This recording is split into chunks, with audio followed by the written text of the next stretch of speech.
Nous sommes en direct des studios de Radio Galaxy et aujourd'hui, par téléphone, nous recevons Frédéric Mathis qui est directeur de l'association 3PA. Bonjour Frédéric. Bonjour. Vous venez de lancer une première école européenne de la transition écologique.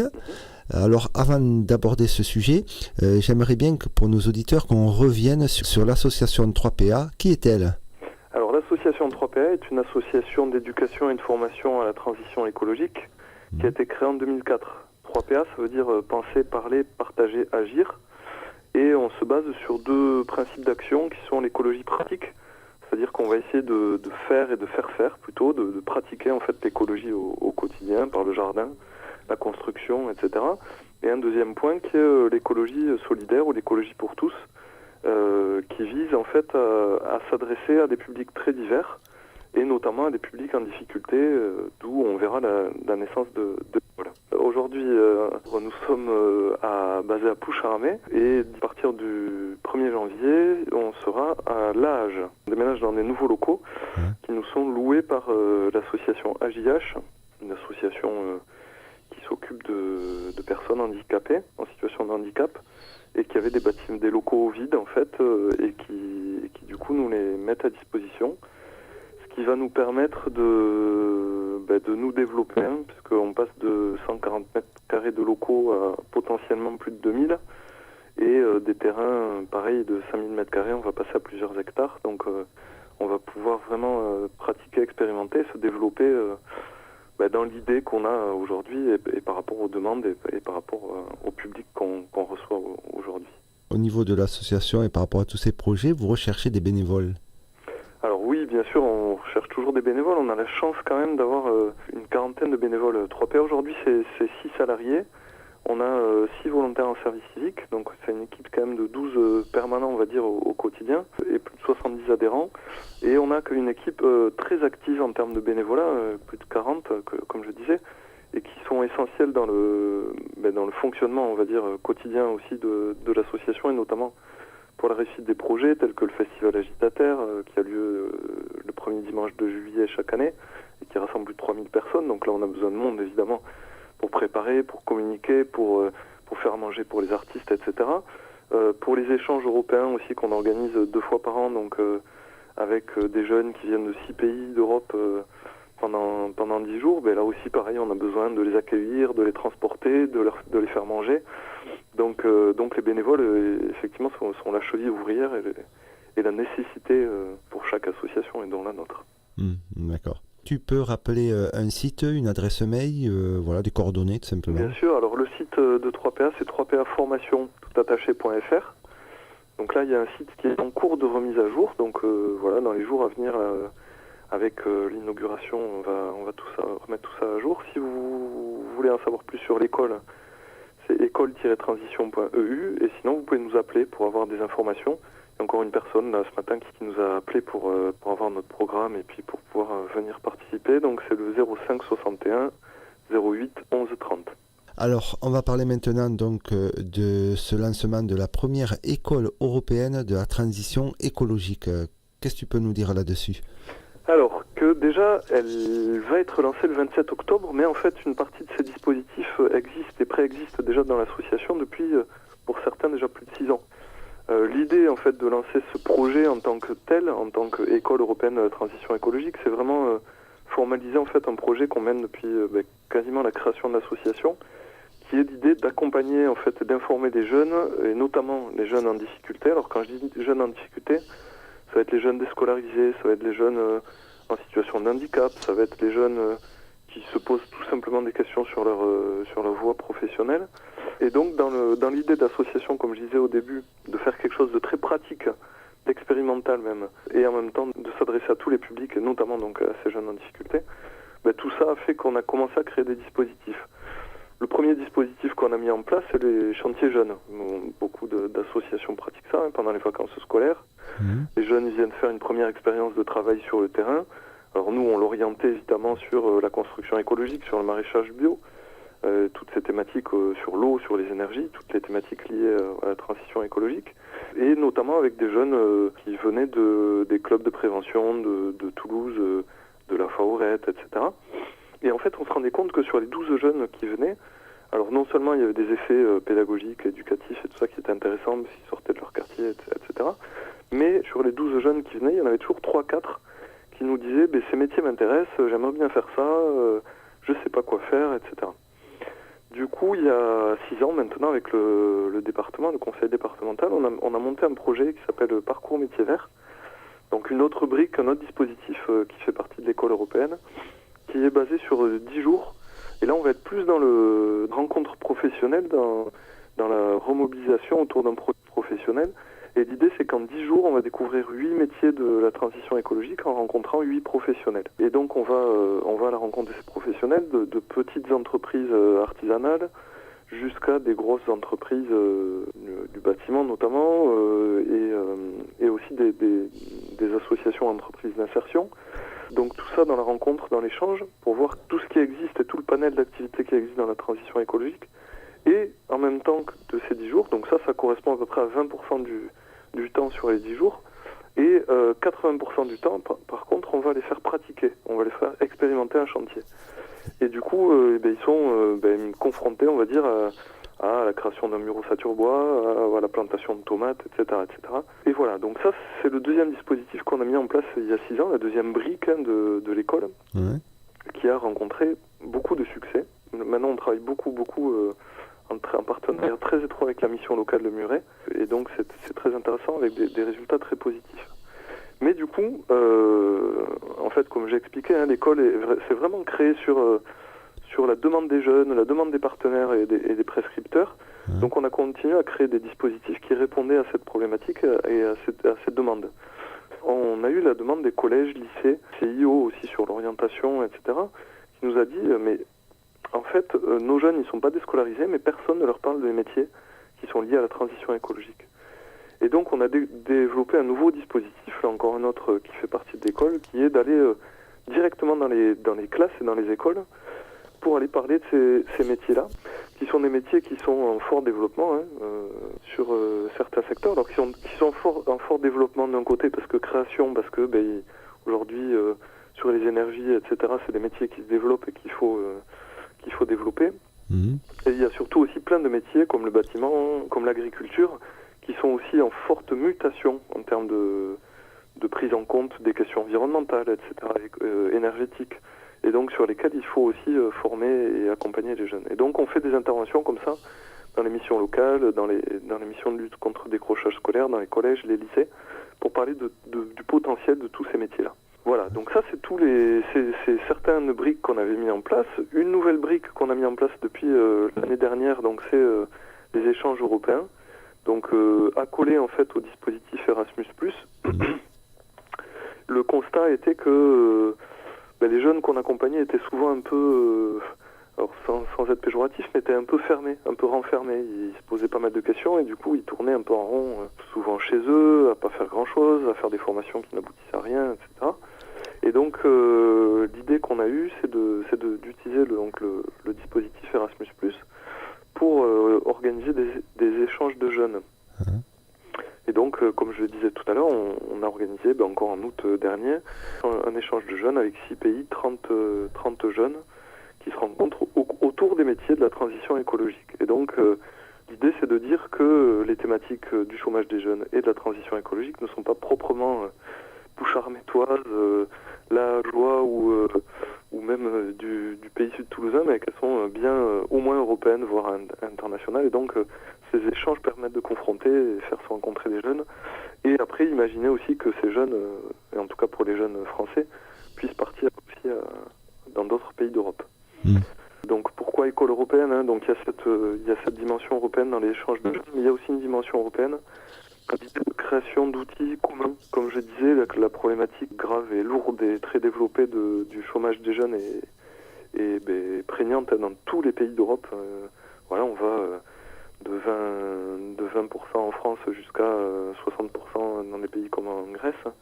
Du coup, cette problématique-là est prégnante dans tous les pays. Et la problématique de transition écologique, aujourd'hui, est encore, on va dire, au cœur des questionnements et des politiques. Du coup, l'idée de rassembler ces deux, c'est de travailler avec d'autres pays européens. Et là, on vient de remporter un appel à projet avec une université en Italie et un lycée en Espagne et un bureau d'études en Croatie pour travailler sur des outils communs en fait pour faire connaître aux jeunes et motiver les jeunes de travailler dans la transition écologique. D'accord. Voilà les différentes briques. Donc là on en rajoute 2 autres. Une première qui vient de commencer le 1er octobre avec une formation en alternance entre service civique pour jeunes déscolarisés ou en difficulté qui sera en alternance avec une formation. Donc une formation autour de ces métiers-là de la transition écologique. C'est un parcours préparatoire au métier de l'environnement. Donc une préqualification on va dire pour mieux définir son projet professionnel, pour savoir dans quelle branche de l'environnement, de la transition écologique le jeune veut aller. Et donc ça dure 6 mois. Avec l'intérêt en fait qu'il y a à côté une mission d'intérêt général qui sera 3PA et qui permet aussi d'avoir un faible mais en tout cas un revenu de 570 € pour pouvoir développer aussi de l'autonomie. On travaille sur ces questions-là. Et la dernière brique, pour finir en fait sur ce panorama global de l'école européenne de la transition écologique, c'est la formation diplômante, puisque à chaque fois en fait qu'on rajoute une brique, on a des demandes de jeunes. Et donc là, à partir de 2018, sur le modèle de ce qu'on appelle école de production, alors qu'il y a un modèle très intéressant que je vous encourage tous à aller voir, école de production sur Internet. L'idée étant que on est en même temps une école et en même temps une entreprise, c'est-à-dire que les jeunes qui sont chez nous vont être pendant 80% du temps de leur apprentissage, donc on leur fait passer des CAP, et donc pendant 80% du temps ils vont être en atelier pour fabriquer, et donc dans ces 80% du temps ils vont aussi apprendre, puisque évidemment quand on coupe du bois, il faut connaître le théorème de Pythagore, etc. Et pendant les 20% autres, ils seront en école. Et tout le produit de ce qu'ils auront réalisé en atelier, dans ces 80% du temps, sera vendu à l'extérieur. Voilà, donc tout ça fait qu'on a en fait les dispositifs et les briques qui seront mises en place de la sensibilisation, c'est-à-dire on vous fait découvrir les métiers, jusqu'à la formation diplômante qui permet de rentrer concrètement dans le marché du travail. D'accord. Suite à toutes ces actions qui ont été mises en place donc maintenant depuis pas mal d'années, est-ce que vous avez assez de recul pour savoir si ces jeunes qui sont sortis de toutes ces formations ont-ils trouvé un travail dans ce domaine-là ou ont-ils des projets ou ont-ils monté des projets Vous avez assez de recul par rapport à tout ça ou pas? Alors on a du recul, c'est une très bonne question. Il faut savoir qu'on a, pour certains, enfin pour beaucoup de jeunes, on a des jeunes qui sont sortis du système scolaire et qui n'ont pas de travail depuis très longtemps. Et donc le temps en fait de les accompagner, de les remobiliser en fait sur un projet professionnel peut prendre du temps. Et donc pour certains, on en accompagne encore qu'on avait eu il y a deux ans, qui reviennent sur d'autres dispositifs avec nous. Voilà. On a des jeunes, comme je disais tout à l'heure, dans les entreprises qu'on visite, on visite 3 types d'entreprises, des artisans, qui sont intéressants parce qu'ils ont des parcours de vie souvent intéressants, dans lesquels, surtout dans ces métiers-là où c'est souvent des parcours atypiques, on va dire, donc ça permet aux jeunes de s'identifier. Mais on visite aussi beaucoup d'entreprises et d'associations d'insertion. Voilà, donc ça c'est des pistes directes en fait d'insertion pour les jeunes dans lesquelles ils peuvent aller. Alors on n'a pas aujourd'hui assez de recul pour avoir des chiffres. Ce qu'on peut dire, c'est que aujourd'hui sur une année comme 2017, c'est 875 jeunes qu'on aura sensibilisés. Donc ça commence à faire quelques-uns. Des retours qu'on a aujourd'hui, c'est par exemple qu'on a 3 jeunes filles qui sont parties en CAP menuiserie. Voilà. Donc avec des retours assez étonnants, puisque elles nous disent au début de la formation, je pensais pas qu'une fille puisse faire ces métiers et que ces métiers existent encore. Et donc là, elles sont en CAP, elles ont trouvé une entreprise pour pouvoir travailler. Et voilà. On a pas mal de jeunes aussi qui partent chez nos partenaires dans les chantiers d'insertion, dans les entreprises d'insertion, donc qui sont des voies d'insertion directes qui leur permettent de remettre le pied à l'étrier, on va dire, de l'emploi. Ouais, c'est important, ça. Ouais, absolument. Ouais. C'est très important. Enfin là, on en parle beaucoup ces derniers temps sur les questions d'emploi aidé, etc. Le secteur de l'insertion est vraiment un maillon essentiel parce que je raconte une anecdote comme ça qui est il y a 2-3 ans, on a eu un jeune qui est venu donc pendant 10 jours avec nous par rapport au profil des jeunes, comme je disais. C'était un jeune 22 ans, il était sorti d'école depuis qu'il avait 16 ans et de 16 ans à 22 ans, il n'avait rien fait sauf fumer quelques substances illicites, prendre quelques produits et puis aller faire des fêtes. C'est tout ce qu'il faisait rien d'autre. Et sur conseil de la mission locale, il me semble, de venir suivre ces 10 jours de rencontres professionnelles, etc. Et donc avec lui, on a vraiment travaillé sur la posture, sur arriver à l'heure le matin, tout ça. Et au bout des 10 jours, quand je disais en fait, nous l'objectif premier, c'est pas forcément qu'ils aillent dans ce secteur-là, mais que déjà ils se remobilisent autour de ces questions d'emploi. Et au bout de ces 10 jours, en fait, il est venu me voir, il m'a pris dans ses bras, ce qui arrive quand même assez rarement avec les jeunes, mais bon là, il m'a pris dans ses bras. Et il est tombé en sanglots, il a commencé à pleurer. Et je lui dis, qu'est-ce qui t'arrive qu'est-ce qui se passe? Et il m'a dit, merci à l'association, merci à toi et à vous de m'avoir permis de mettre mon réveil. Et donc, voilà, c'était déjà un objectif qui était atteint, c'est que il avait mis son réveil le matin et puis il était venu de manière motivée. Donc voilà, ça c'est des effets qui sont pas directement quantifiables, mais après ça va l'aider quand même dans son parcours d'insertion. Ah oui, c'est beau, ouais. C'est clair. D'accord. Ouais. J'aurais aimé aussi qu'on reparle un petit peu, peut-être un petit peu plus en détail, les métiers que vous proposez, peut-être pour inciter des jeunes ou des auditeurs qui nous écoutent, peut-être voilà, de venir aussi. Oui, sur les métiers, en fait, Pôle emploi, alors c'est pas moi qui fais les catégories, mais sur Pôle emploi, on distingue deux types de métiers, c'est les métiers verts et les métiers verdissants. Bon, c'est pas très joli comme terme, mais bon, c'est comme ça. Les métiers verts, ça va être les métiers qui sont directement en lien avec la nature, avec l'environnement. On va parler là de tout ce qui est technicien rivière, forestier, voilà, tous les métiers qui sont vraiment en lien avec la mesure, la protection, la préservation de l'environnement. Ça, c'est un secteur qui est encore assez faible. Il y a à peu près 100 000 emplois en France sur ce secteur-là, qui est en fort développement parce que notamment les questions d'eau, de traitement des eaux, etc. est en fort développement parce que malheureusement, on la pollue de plus en plus et donc il y a besoin de plus en plus de gens qui s'occupent de ces secteurs-là. Donc ça c'est un secteur qui est assez faible. Ce qui est très fort aujourd'hui, c'est la deuxième partie, c'est les métiers verdissants qu'on appelle. Donc là, on va retrouver la construction bois, par exemple. Donc ça, c'est une dérivée en fait de la construction, du bâtiment tel qu'on le connaît, mais qui va être orientée sur des thématiques environnementales. Donc nous, sur la construction bois, on va parler plutôt du bois local, du bois, etc. La construction à partir de terre, de chaux, de paille, de produits locaux. L'agriculture bio, évidemment, qui est là un secteur en fort développement sur tout le territoire français, notamment en Occitanie. L'entretien des espaces naturels, qui est aussi un endroit, un fort potentiel. À savoir que, par exemple, sur ce secteur-là, nous, on va moins parler d'entretien d'espaces verts, puisque l'idée, c'est pas que tout soit vert, mais on va réfléchir sur la biodiversité, sur la non-utilisation de produits phytosanitaires, etc. La cuisine bio, l'animation nature, bien sûr tout ce qui est énergie renouvelable, etc., etc. Voilà, donc en gros, si on peut faire un résumé, c'est que on va autant s'occuper de transition écologique que en fait de globalement ce qu'on appelle ou ce qu'on appelait les métiers manuels. L'idée étant aussi de réconcilier un peu ces métiers-là, parce que c'est des métiers, je prends le secteur du bâtiment par exemple, aujourd'hui en France, on cherche 75 000 CDI et il n'y a personne pour les pourvoir.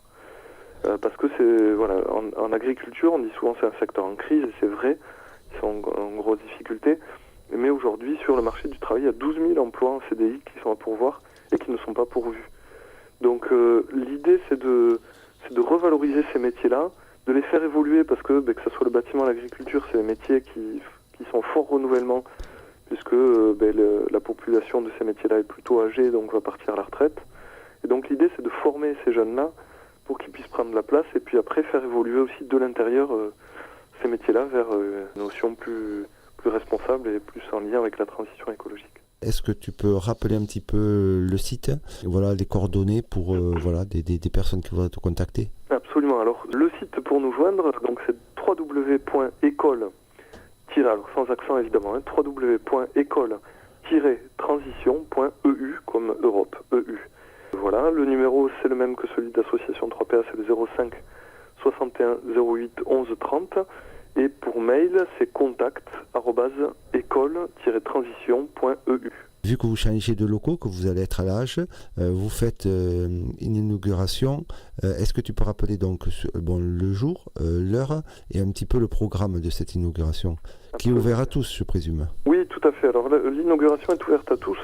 L'idée étant bien sûr, et on en parlera après, de rassembler nos partenaires pour leur montrer nos nouveaux locaux et puis surtout le lancement officiel de ce projet-là, que comme je dis, qui préexiste depuis longtemps, mais là aujourd'hui c'est de formaliser l'école dans son ensemble, et aussi d'ouvrir au public pour qu'ils viennent à la rencontre des jeunes et de l'association et de l'école.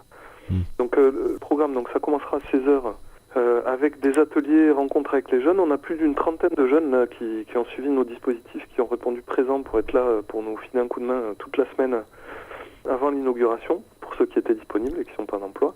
Donc 16h, voilà, il y aura des ateliers autour des énergies, autour de la construction, etc., qui seront animés par les jeunes et pouvoir discuter avec les jeunes de leur parcours, d'où ils viennent, etc. Donc ça à partir de 16h, et à partir de 18h, ce sera le lancement de l'inauguration officielle. Alors, à 18h, on se donne rendez-vous au gymnase de l'AJH, donc l'association des jeunes handicapés, qui est basée à La Hage, juste en face de la mairie. Bon, La Hage, c'est pas très grand, donc vous trouverez aisément, et il y aura des panneaux.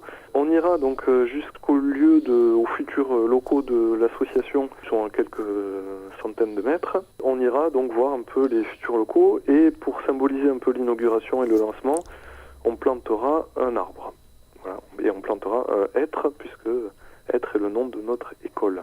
Et oui. Sans le H. Voilà, et puis après on redescend au gymnase, il y aura les discours officiels, et ensuite on terminera par un apéro convivial et un petit concert, puisqu'on aime bien la musique, la convivialité, faire la fête aussi, pourquoi pas. D'accord. Je présume que par rapport à tous ces projets, par rapport à l'association aussi, il y a beaucoup de partenaires à remercier. C'est important de le faire, de les remercier, c'est important parce que ils ont cru au projet aussi pour certains depuis le début, et donc voilà, c'est important de les remercier. Donc on a plusieurs partenaires pour cette école de la transition écologique. En premier lieu, on a la région Occitanie qui nous soutient sur notre projet et sur son développement. J'en parlerai peut-être après du développement justement. Oui. En tout cas, sur ce projet, la région Occitanie est vraiment en tête, en tout cas, est présente dans les partenariats, notamment parce que dans l'idée de rendre la région énergie positive, il va falloir de la main-d'œuvre formée et qualifiée pour pouvoir répondre à cet enjeu et cet objectif. Donc l'école, a priori, répond à cet enjeu, et donc on est aujourd'hui très soutenu par la présidente Carole Delga, qui sera présente à l'inauguration, et donc on tient à remercier la région et Carole Delga en particulier. On rappelle que son projet étant que la région devienne la première de France qui a développé au niveau énergie renouvelable. Absolument, oui. C'est-à-dire qu'on a une chance en région Occitanie, c'est notamment d'avoir les Pyrénées, donc on a beaucoup d'énergie hydraulique. Donc l'idée, c'est que la production, alors quand on dit énergie positive, en fait, région positive, c'est que on produise plus d'énergie qu'on en consomme. Donc il va y avoir tout un travail sur la réduction des consommations, donc par l'isolation des bâtiments, par la limitation des transports, etc. Et de l'autre côté, par la multiplication de la production électrique et de chauffage par les énergies renouvelables. C'est un beau défi, c'est un grand défi. Ouais, d'où des emplois futurs. Et du coup, voilà, on souhaite y participer par la formation des jeunes, et que les jeunes puissent aussi être partie prenante dans ce projet. Voilà, pour des futurs emplois automatiquement. Absolument. L'idée, c'est aussi dans cette dimension d'énergie positive qu'on voudrait travailler, c'est cet aspect aussi d'emploi non délocalisables, locaux et solidaires, quoi. Ouais, c'est important, c'est clair. Tout à fait.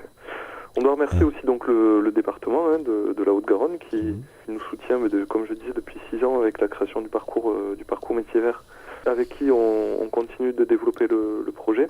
Alors nous, ce qui est intéressant avec le département, c'est qu'on a des jeunes qui viennent de tout le département. Là, en ce moment, on a des jeunes de Grenade, des quartiers de Toulouse, de Saint-Gaudens, donc on va très large. Et l'idée aussi qui est intéressante pour nous, c'est qu'on fait se rencontrer des jeunes de milieu rural et de zones urbaines, avec tous les clichés, toutes les représentations qu'ils peuvent avoir les uns sur les autres. Et donc on essaie aussi de faire tomber ces barrières, puisque les échanges européens, c'est sympa pour rencontrer d'autres pays. En fait, on se rend compte qu'il y a des frontières ou des barrières qui se créent entre les personnes, d'ailleurs, en général, suivant d'où qu'elles viennent. Complètement, ouais. À quelques kilomètres de nous, il y a plusieurs barrières, on peut dire. C'est ça. C'est ça, parce qu'on dit souvent, on a beaucoup, nous, de représentations, et c'est vrai, on le voit dans nos villages, sur les jeunes qui viennent de banlieue, etc., la casquette à l'envers et qui cassent tout, ce qui est loin d'être vrai, ça je peux l'affirmer. Mais de l'autre côté, les jeunes qui sont de ces quartiers-là ont aussi beaucoup de représentations sur nous, à dire ils font tous c'est tous des bouseux qui captent pas internet et qui comprennent rien à la vie, quoi. Voilà, et qui gardent des vaches au mieux, quoi. Voilà. Et donc ces représentations, c'est intéressant de pouvoir un peu y travailler. Et donc le département a tout son sens là-dedans, puisque c'est un vrai projet départemental. On a aussi en partenaire l'État, évidemment, l'État qui nous soutient par différents biais, par la direction régionale de l'environnement, donc la DREAL, qui nous soutient aussi par la direction jeunesse et sport via l'agence du service civique pour les postes en mission de service civique, via le fonds GEP donc qui finance un poste, etc. Donc on a un vrai lien avec la DREAL et jeunesse et sport, et donc avec l'État en général. On a aussi donc des partenariats locaux avec la mairie de La Hage, évidemment, et la communauté de communes Cœur de Garonne. Et ensuite on a aussi des partenariats privés, parce que l'idée c'est que comme on est sur cette thématique-là de lien entre professionnel et éducation, on va dire, du coup ça a du lien ça a du sens plutôt d'avoir du lien avec le secteur privé. J'ai aussi oublié de dire qu'on était partenaire avec Toulouse Métropole, et qui sont des partenaires aussi de longue date. Ouais, d'accord. Les missions locales aussi de Muret, de Toulouse, de Plaisance, etc. Et voilà. Donc on a des entreprises qui sont partenaires. Alors ce que j'ai pas dit tout à l'heure, c'est qu'on a une trentaine d'entreprises qui jouent le jeu en fait de faire visiter leur entreprise à nos jeunes. Et donc ça c'est une richesse très forte, parce que ils prennent de leur temps pour des jeunes qui sont pas toujours très faciles et tout à fait préparés. Donc voilà, j'en profite là pour vraiment toutes les remercier, celles qui nous accueillent au quotidien. Donc ça c'est très important. Et puis après, des entreprises aussi qui nous subventionnent dans le cadre des fondations d'entreprises. Donc là on est financé notamment par la fondation Maison du Monde, qui nous soutient très fortement, puisqu'on a un partenariat avec eux sur 3 ans. Donc ça c'est très très important et très fort. Ouais. Donc on les remercie aussi beaucoup. La fondation Le Galet, qui est une fondation qui est basée dans le Nord-Pas-de-Calais, mais qui est intéressée par ce qu'on fait. La fondation ADECO aussi, qui est intéressée par ces questions d'emploi, évidemment. Fondation Nature et Découverte, etc. Et on a un partenariat qui est pas tant financier que de projet depuis maintenant 7-8 ans, qui est la Fondation pour la Nature et l'Homme, qui a été créée par Nicolas Hulot, que l'on connaît tous aujourd'hui. Voilà, ce qui prouve que tous vos projets que vous avez sont quand même de qualité, parce que voilà, pour être... Voilà, on essaie après d'avoir des partenariats pour valoriser ça, et donc la Fondation pour la Nature et l'Homme nous soutient, notamment pour la diffusion du projet, pour le lien avec les acteurs. Donc c'est eux qui nous ont mis en relation avec la Fondation Maison du Monde notamment. Et donc voilà, on a un vrai partenariat de terrain, on va dire, depuis des années. Et donc on aura aussi la chance, le jour de l'inauguration, d'avoir la présence d'Audrey Pulvar, qui est l'actuelle présidente de la Fondation. Et donc voilà, c'est vraiment une chance et une opportunité pour nous. Ouais, d'accord, ouais, tout à fait. À ne pas oublier, mais ça tu vas le dire, les bénévoles peut-être aussi. Ça évidemment, comme on le disait tout à l'heure, les bénévoles c'est la cheville ouvrière, sans eux rien ne serait là. À noter aussi qu'on a un partenariat avec la Biocoop de Muret, qui pendant un mois là, nous a donné ses invendus. Voilà, parce que quand les produits arrivent proche de la date de péremption, ils ne peuvent pas continuer à les mettre en rayon. Et donc la plupart du temps, malheureusement, ils les jettent. Et donc on s'est mis en partenariat avec eux, et ils nous font don en fait de toute cette matière première là, qui nous permet, et qui permet surtout à tous les bénévoles. Et je tiens à remercier là, je sais pas si elle écoute l'émission, mais en tout cas je tiens vraiment à remercier Jacqueline, qui coordonne toute la partie restauration de cette manifestation, de cette inauguration, et donc qui se démène depuis 2 mois là pour préparer des bons petits plats que vous pourrez déguster le 27 octobre. On rappelle, c'est inauguration le 27 octobre à La Hage. Est-ce que tu peux rappeler rapidement où est La Hage, où ça se situe? Alors La Hage, c'est juste après Riom, entre Riom et Samatan. On prend cette route Riom-Samatan, on traverse la forêt de Riom, et on arrive à La Hage, il faut tourner sur la droite, juste à côté du Gers. Merci Frédéric Matisse, je rappelle, tu es directeur de l'association 3PA, donc merci pour ces beaux projets pour les jeunes donc, et de nous avoir parlé de cette fameuse inauguration de l'école européenne de la transition écologique, donc qui aura lieu le vendredi 27 octobre à La Hage. Merci Frédéric. Merci beaucoup.